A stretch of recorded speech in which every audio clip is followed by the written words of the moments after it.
Bertempat di Aula SMA Negeri 10 Palembang, Selasa pagi, berlangsung rapat Komite Sekolah SMA Negeri 10 Palembang, diikuti oleh orang tua siswa bersama pengurus komite sekolah.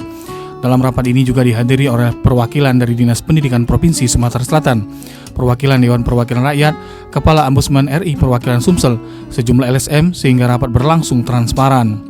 Menurut Kepala Sekolah SMA Negeri 10 Palembang, Fir Azwar, pendidikan itu tidak hanya tanggung jawab pemerintah, namun juga tanggung jawab masyarakat. Rapat komite ini sebagai bentuk dari tanggung jawab masyarakat untuk mewujudkan pendidikan yang berkualitas di SMA Negeri 10 Palembang. Pada tahun ajaran 2017-2018, siswa baru di SMA Negeri 10 Palembang berjumlah 504 orang. Para orang tua siswa baru ini diharapkan dapat memberikan masukan yang positif guna kemajuan pendidikan di SMA Negeri 10 Palembang. Pertemuan pada hari ini merupakan bentuk dari tanggung jawab masyarakat itu untuk ikut di dalam tata kelola dunia pendidikan.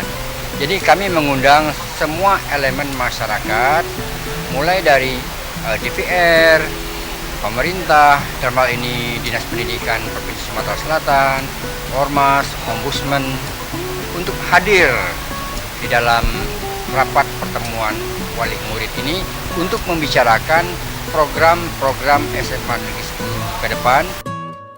Kepala Ombudsman RI Perwakilan Sumsel Indra Zuardi menyambut positif apa yang dilakukan di SMA Negeri 10 Palembang, di mana adanya transparan yang dilakukan pihak sekolah maupun komite sekolah.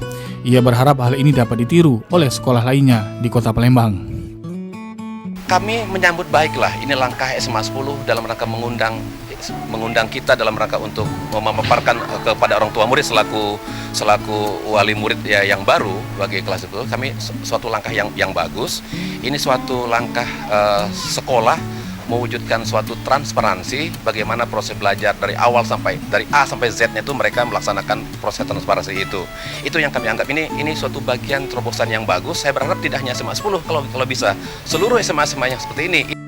Melalui rapat komite sekolah ini diharapkan munculnya keputusan yang dapat diterima secara bersama-sama, baik itu oleh pihak sekolah, komite sekolah, dan tidak memberatkan orang tua siswa.